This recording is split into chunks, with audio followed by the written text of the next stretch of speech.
Hey guys, it's Ashley, and in today's video, I'm going to be reading the books that you guys, my subscribers, have recommended to me. So usually at the end of my videos, I'll ask you guys to either answer a question or recommend me a book based on something that I talked about in that video, and you guys always come through with the recommendations and the comments, and I love you so much, and thank you for sending them all to me.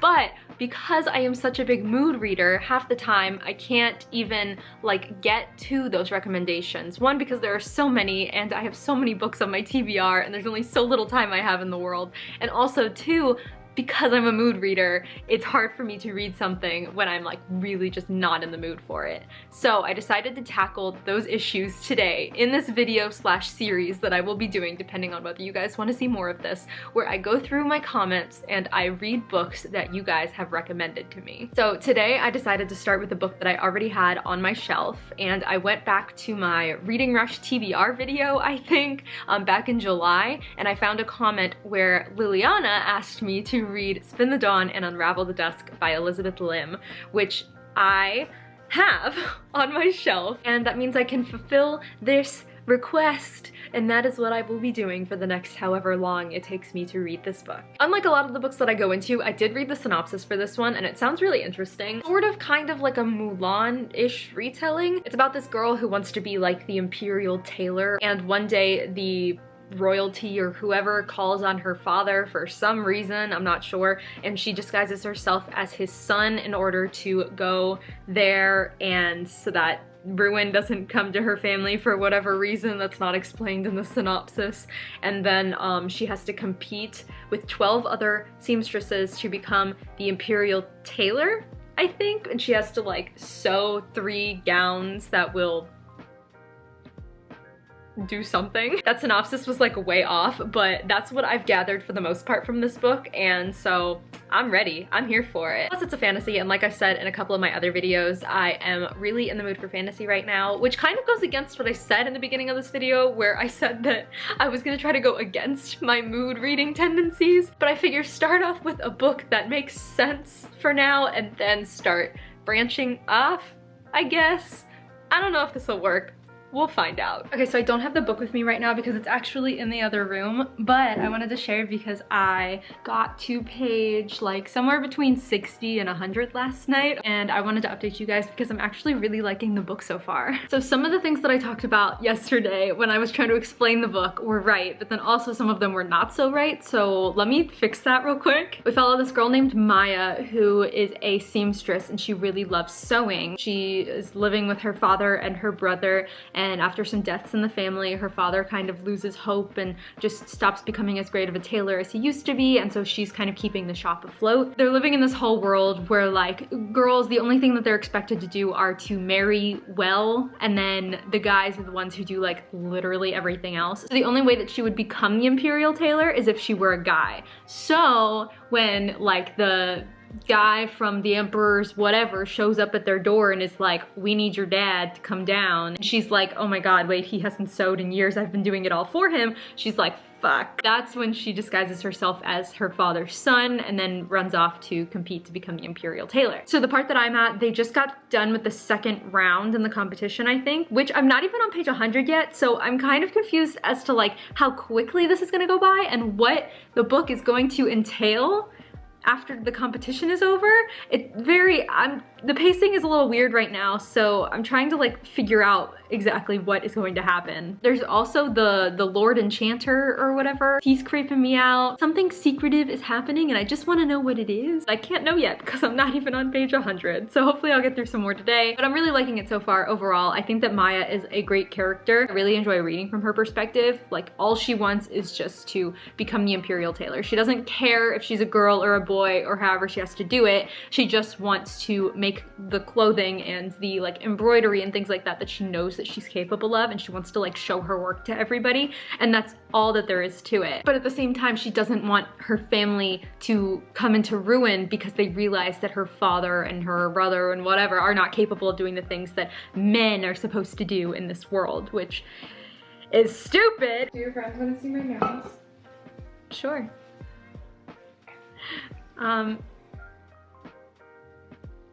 Lo and behold. Wow, thank you. This one glows in the dark. And I found that out when I was going to bed last night. She just said her middle finger glows in the dark. Yeah, it's the pink one. It glows in the dark. It was so cool. Oh my god. So it's about 7 o'clock in that same evening since I last talked to you guys, and I don't know what happened, but I got a lot of the way through the book. So I think I remember saying that I was a little bit worried about the pacing of the book. Like, the synopsis would have you think that the whole book is about this like tailor's competition and becoming the master tailor of the empire or whatever it's called, and that she's competing this entire time, when in reality it was really just like the first like 30% of the book was the competition, and then I'm not gonna tell you what happens, but then she has to do something else to like prove herself, and that's where sewing like the 3 gowns comes into play. A little bit different than what the synopsis says, which is why I was kind of worried about the pacing, because I was like only this far through the book and I was like, what else is there? We've gone through like 90% of the synopsis already. It's really good so far. I'm really enjoying it. I wouldn't be flying through it as fast as I am if I wasn't enjoying it. I think I also said that the Lord Enchanter guy was like really creeping me out, and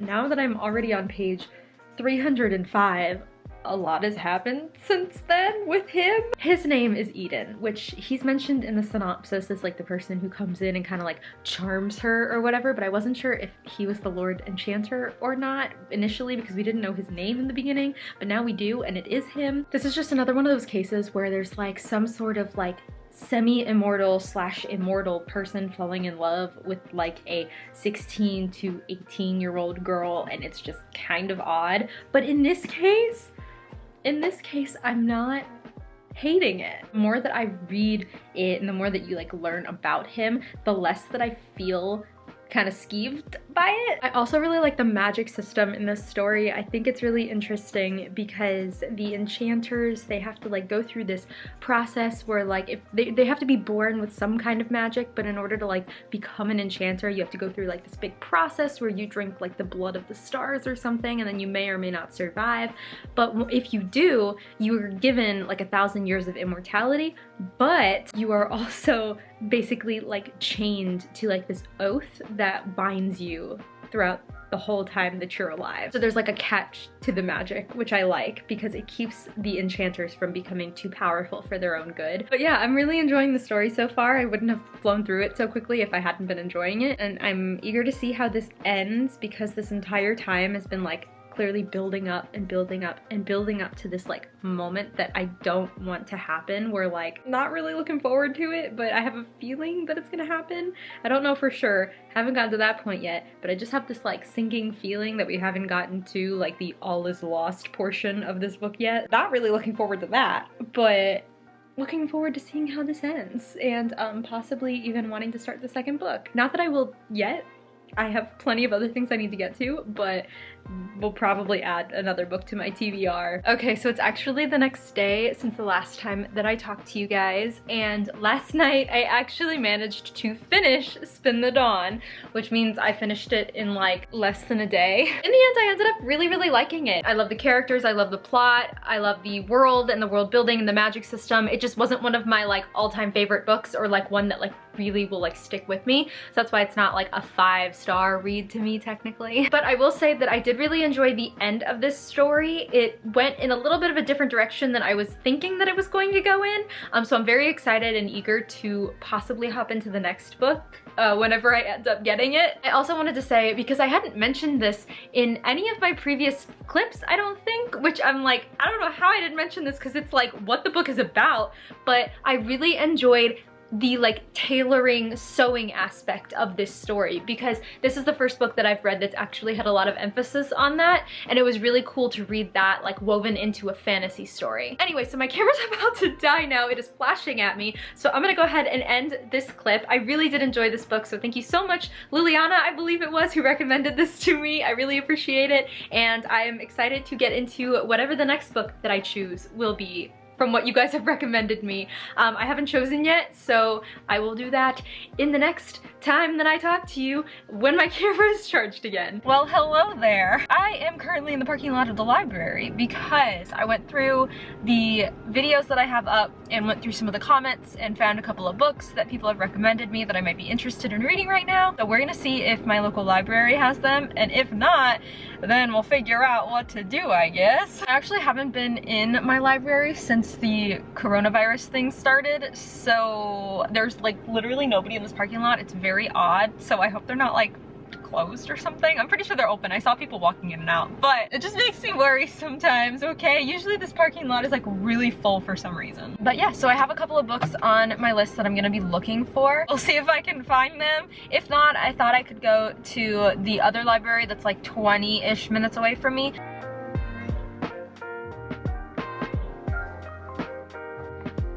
Okay, so that was a bit of a bust. I'm used to my local library like not having any of the books that I normally want, but like they had nothing. That's why I usually try to donate the books that I don't want anymore to this library so that they can have more. This just means that now I have to go to the other library that I really didn't want to have to go to, but I'm gonna do it for the video. Also, one of the librarians like caught me filming in there. That like 2-second burst that I filmed, she like was staring at me the whole time, and I didn't notice that she was watching me, and I don't know if I'm allowed to film in there, but I got so nervous that I just like laughed and like ran away.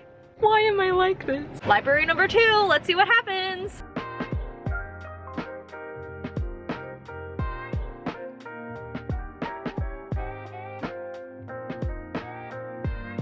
I am physically dying because it is so hot and bright outside, but Maverick needs to be out here, so we're just gonna bear through it and do this outside today. I just got home from the library like 10 minutes ago. I changed because I was sweaty from walking outside. It was not fun. Now we're here, probably gonna start sweating again, but what is new? Anyway, so the second library that I went to actually had 2 out of the 4 books that I was looking for that were on my list, so that was really exciting, and I am excited to get to them and tell you what they are. So as this whole video is about, these are both books that people have recommended that I read, or that they left in comments that they said that I should read. I believe this was back when I was asking for books set on different continents for the reading rush, so I'll try to find those comments and put them here as I talk about the books. But the first one that I remember somebody recommending me is Beartown by Frederick Bachman. And now that I'm thinking about it, I'm not sure if it was Beartown exactly or just this author that they told me to read, but I picked up this one because this is the one that I've seen the most often, other than, I think it's called A Man Called Ove, possibly, is the other one that I've seen a lot, but I picked up this one. I have a feeling that this is going to be dealing with some really hard subjects. As far as I can tell, it's like about this town that's on the brink of crumbling and collapse, and the only thing holding them together is the dream that their junior hockey team or something will win the national championship, and like everybody's like futures and hopes and dreams are like pinned on this championship. And then this girl becomes traumatized by something that happens and nobody believes her story, and then all of a sudden all of these hopes and dreams for this hockey team are kind of like falling, and they don't want to believe her because that would mean their hopes couldn't happen, I guess. Like I said, pretty sure it deals with tough subjects. From that description you can probably tell what subjects it deals with. Hi, can I help you? Oh, flip! Oh, Maverick, stop! And then the other book that I got, because I think it's the same person, which if it's you, hi, thank you for leaving your recommendation a lot in big capital letters for me to see. I do not see that. Your comment does not go unnoticed, trust me. So I went ahead and got 1,000 Splendid Suns by Khalid Hosseini, I think. I could be saying that totally wrong, and I'm so sorry. Who also wrote The Kite Runner, apparently, because that's right on the front cover of this book. I've never read one of his books. I never read The Kite Runner. As far as I can tell, it's just set in Afghanistan against the backdrop of their recent history, from the Soviet invasion to the reign of the Taliban to post-Taliban rebuilding that puts the violence, fear, hope, and faith of this country in intimate human terms. It follows like 2 generations of families as they're brought together by war and raising a family and that kind of thing. Again, sounds like a very deep, captivating story, and I'm eager to see why you are recommending it to me. So my dad currently is out there watching a combination of A Star is Born and also golf, so if you hear any of that in the background, just know that's what it is. It's only been a couple days since the last time I talked to you when I realized how bad I looked in that clip, so I tried my best to do a little spicing up here. But it's been a couple days and I couldn't decide which book to start with, whether I wanted to start with Beartown or 1,000 Splendid Suns, so I put a poll up on my Patreon and they chose Beartown, so that's what I started reading. It is so good so far. It's so good, and it's making me want to read like every one of Frederick Bachman's books. This book is so much deeper than just a junior hockey league book. Anyway though, I just got to the point where the semifinals is over and stuff is happening, and I'm really honestly scared. If you haven't read this book before, let me just tell you that the first chapter just like really sets the tone for this story. I've read this first chapter to my mom and my sister because I just like could not get over it. And it goes like this. Late one evening toward the end of March, a teenager picked up a double-barreled shotgun, walked into the forest, put the gun to someone else's forehead, and pulled the trigger. This is the story of how we got there. And so you go into it thinking, oh, this is just gonna be a book about a hockey team and the town is gonna root for them and it's about the kids' struggles and things like that. And no, we got full-fledged murder happening here. So I'm really, really enjoying this so far, and I'm really eager to see what's gonna happen because I haven't even gotten to the point where that first chapter starts yet, because basically they say that and then it goes back to the beginning and then you kind of like go from there. So I haven't even gotten to that point yet. So I'm really, really excited to see what the heck is going to happen and then eventually pick up all of his books because this is freaking incredible so far.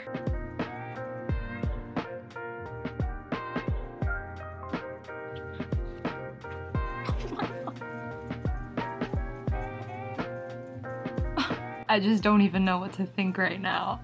This book,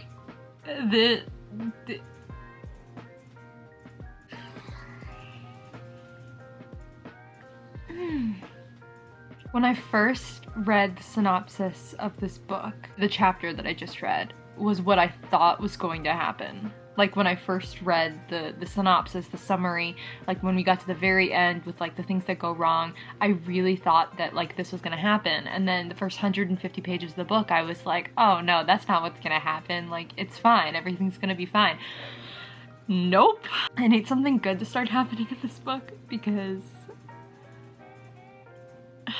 the way that Frederick Backman wrote the scene, I'm really surprised that I'm not crying right now because I just can't. I just want to like curl up into a ball and like never see the light of day because I can't.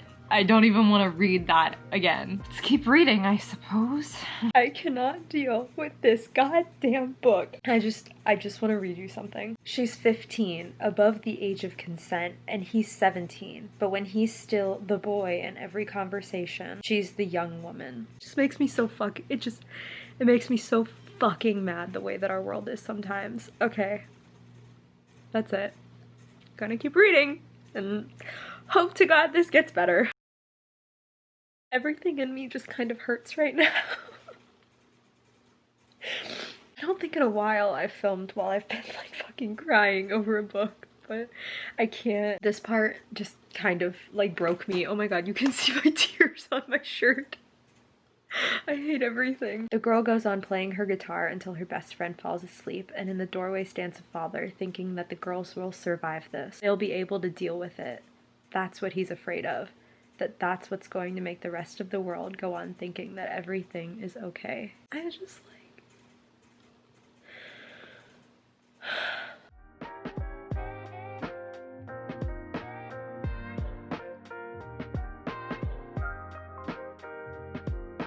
Okay, you guys. First off, I want to say sorry for the sobbing mess that I was in the last couple of clips. I was crying a lot during this book because it's a very, like, dark, deep, emotional book. I came on here because I wanted to let you know that I actually finished Beartown last night. I was gonna vlog last night and let you guys know, but it was 1:30 in the morning and I was just like very emotionally drained from finishing this book, and so I decided I would wait until today when my thoughts were a little bit clearer in order to like share with you guys what I thought. First off, I do just want to point out that like literally every time I thought I knew where this book was going, it went in the complete opposite direction from what I had thought, and I was just like thrown for the biggest loop of my life. Oh my god. I read the first chapter of this to you guys, and when you first hear it, you're like, oh my god, somebody is going to die in this book. Like, that's what's gonna happen. I'm not gonna tell you what happens, but it's really, really good. Let me get my phone real quick because I actually wrote down last night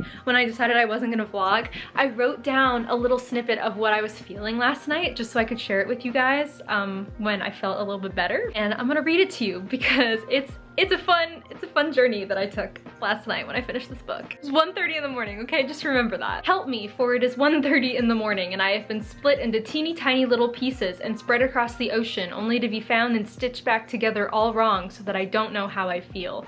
I was angry at one person, crying for another, clapping for someone else, shaking my fists at a different one. I have so many emotions and I don't know how to summarize them. But wait, there's more. This book takes the worst of what you would imagine of a small town in the middle of bumfuck nowhere that rides all their hopes and dreams and happiness on this one singular thing. And that one singular thing is so powerful that even when something terrible happens to a young girl right in front of them, they refuse to see it because it'll dim their happiness just a bit, and it scares them. Because without this one thing, what else do they have to live for? It's terrifying because it's so real, but also mesmerizing because of that too. It paints a picture of some really good people, some really shitty people, and the ones who are just desperately trying to be the best people they can, as we all are. It's fucking great. Apologies for my language, but like, I just really loved this book. And now I've convinced my mom and my sister to read it too, so hopefully they like it as much as I did. I don't know how much more I can say about this book. All I know is that now I'm going to go to my library and get all of Frederick Backman's work and read it all. So that was a wild ride. Might have discovered a new favorite author, so that's fun. And now I have to go to the dentist later. Not sure how long it's been since the last time that I updated this vlog, but I just started the third book that you guys recommended to me, that one of you recommended to me. That is 1,000 Splendid Suns by Khalid Hosseini. I knew going into this story that it was going to be like not a story that you necessarily enjoy all the way through, but a story that's very like revealing and like thought-provoking and just sort of like a picture of what it's like as like a woman in Afghanistan during the time that this is set in and that sort of thing. So I'm currently on page 83, chapter 14 is where I stopped. And so far I'm liking it for the most part. I'm not sure if this book is exactly what I'm like in the mood to read right now, but the whole point of me reading it is because y'all recommended it to me, or somebody did, and so I am, you know, pushing past my mood reading to get into a book that y'all said was good, so I'm here trying. The part that I'm at right now is about this girl named, I want to say Miriam, but I'm pretty sure that's not how you would pronounce it. So it starts when she's a child and like how she grew up. She's considered a like bastard child. Her mother was like a servant for her father, who he knocked up, and then she was disgraced and all that kind of stuff. So it follows her story, at least the part that I'm at now, where it is following her when she's a child up until she's 15, which is like the part that I'm at now. She ends up living with her father for a few days, but her father has like 3 wives and none of them really want to care for her because she's, like I said, a bastard child.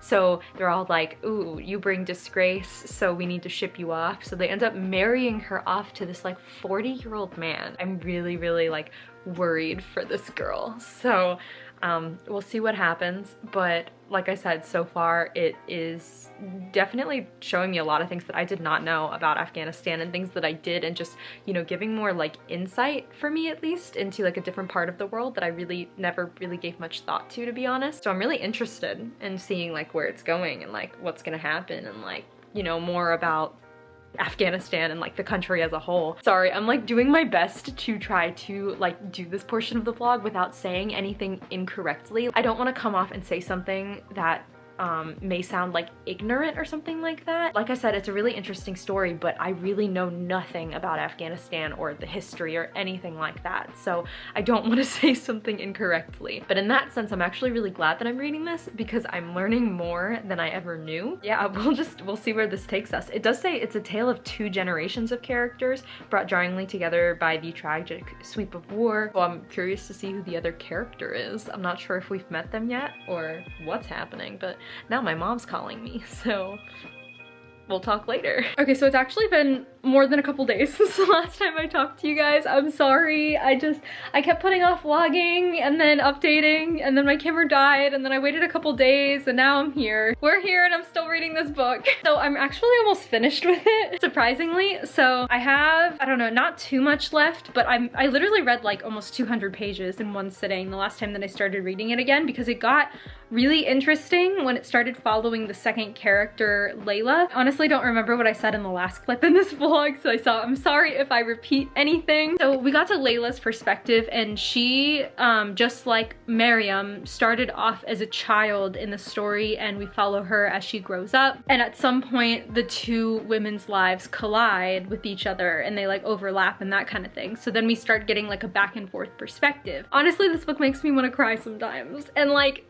not in a good way. Like it just literally devastates me sometimes when I'm reading parts of this book, and I just want to cry for the characters, for like the things that they're enduring right now. What I really like about this book, these characters' lives are being defined by what is happening in Afghanistan at that time. So a lot of the book is talking about political reign, a lot of political eras that the government or the like leadership of Afghanistan has gone through during this time in the 1900s, like late 1900s. We went through some of the time where there were like rival groups or whatever, and they were like bombing everything and shooting people, and people were dying, and then a bunch of the families left, then the Taliban took over, and there's just a lot of rules about what women cannot do. While I like reading from their perspectives and seeing how like the government and leadership at that time in Afghanistan directly affects some of its like citizens, it's also heartbreaking to read about, because the two people that we're following are women.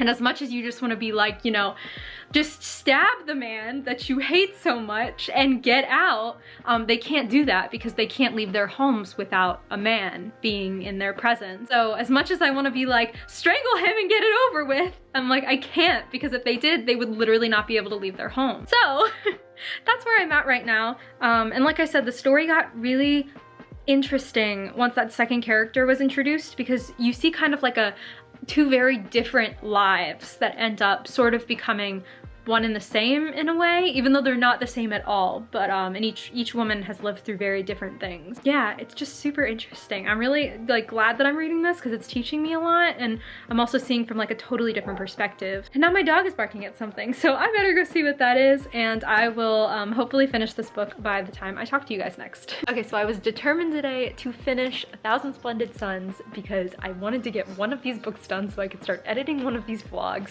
and I did. I finished it. I've been sitting here for like 3.5 hours just busting my way through the end of it, and oh my god, I was like on the verge of tears by the end of it. It was just so, like, I don't have words. So the part that I left off on the last time that I talked to you guys just so happened to be the part right before there was like a big twist in the story. Like, I was not expecting it at all. It was like gut-wrenching. I was like, what the f is happening in this story right now? Like, how can people be this horrible and this just like awful? I'm talking about Rashid, the husband. If you have read this book or don't know, it's not really a spoiler. I mean, you can kind of tell where the story is going, but I'm not gonna spoil like the whole twist and everything. But I will just say, like, I'm just mind boggled as to how people can be just so horrible to other people who have done absolutely nothing wrong, especially like domestic abuse. It's awful. It is just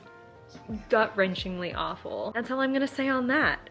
It should not exist, and yet here we are having to read books like this that have a lot of that in it. So if you are thinking about reading this, there's a content warning for you if that's at all triggering. There's just, this book was filled with a lot of death and a lot of destruction, but it was also a story of like hope and like, I don't know, light in the darkness, if that makes sense. I hope I'm not trying to be too cheesy about this, but that's really just like what it ended up becoming.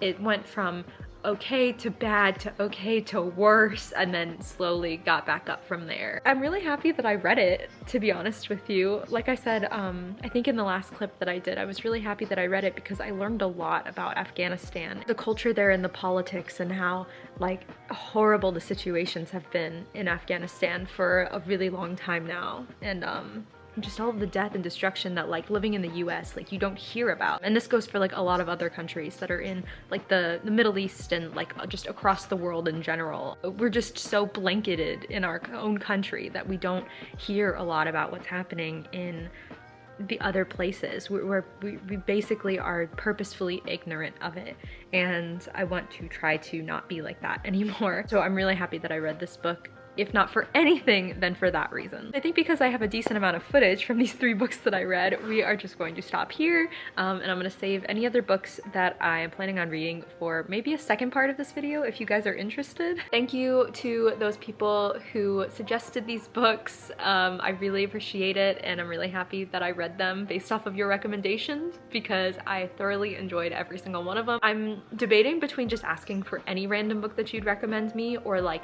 the best book that you've read ever, your favorite book of all time. Like recommend me in the comments. I guess do either. I don't know, it's up to you. Just recommend me a book if you want to see me attempt to read it. But I think that's going to be it for this video, you guys. If you want to follow me on any of my socials, all of my handles are in the description below. Thank you guys so much for watching, and I will catch you later. Bye!